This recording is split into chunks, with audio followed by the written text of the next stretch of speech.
Bonjour à tous, ici Lothar Benichou, je suis ravi de vous retrouver pour cette nouvelle vidéo et aujourd'hui sera une vidéo qui sera très intéressante pour les femmes, notamment celles qui ont un SOPK, donc syndrome des ovaires polykystiques ou en anglais PCOS, Polycystic Ovarian Syndrome.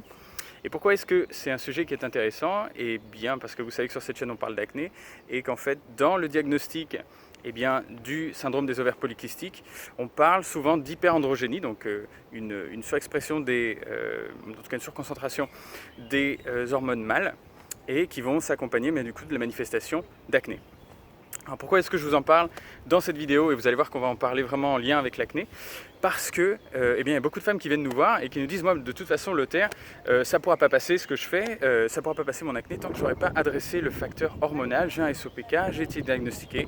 Donc pour moi ça ne passera pas et les médecins me disent qu'il n'y a pas de solution, etc.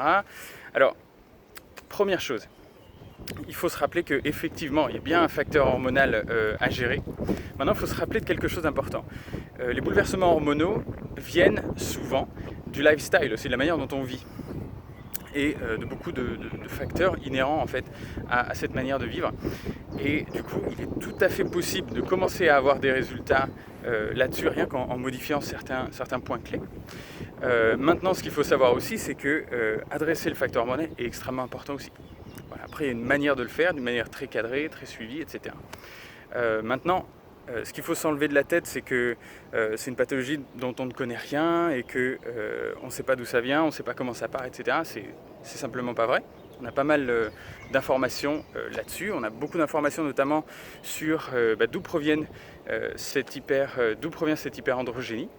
Qu'est-ce qui fait que par des phénomènes inhérents, par exemple au stress, à la consommation effectivement de certains aliments, on va aussi augmenter certains facteurs de croissance qui vont être pro-inflammatoires et qui vont aussi être transférés ou en tout cas augmenter la sécrétion d'androgènes et parfois même certaines molécules chimiques, notamment certains polluants qui vont se comporter comme des perturbateurs endocriniens dont on a beaucoup entendu parler pendant les élections.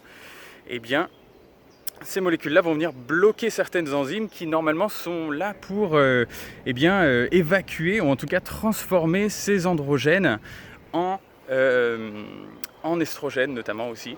Et du coup, il y a certaines choses et du coup, il faut comprendre aussi que parfois ces polluants-là, qu'on appelle perturbateurs endocriniens, etc., vont se comporter aussi comme des oestrogènes dans notre corps. Du coup, on va avoir aussi apparition d'autres syndromes qui sont liés à ça. Donc effectivement, il y a pas mal de choses à cadrer. Mais ce qu'il faut garder en tête, c'est qu'en étant structuré, en sachant ce qu'on fait, eh bien, on s'en débarrasse. Et le plus important, en tout cas pour les personnes qu'on accompagne, c'est déjà de ne plus avoir d'acné, de ne plus avoir certaines douleurs qui peuvent être associées à ces syndromes-là. Et puis derrière, tout ce qui s'ensuit et aller mieux. En tout cas, j'espère que cette vidéo a pris un petit peu de sens pour vous et que ça vous a éclairé un petit peu, peut-être donné un petit peu de courage aussi dans ce que vous êtes en train de mettre en place.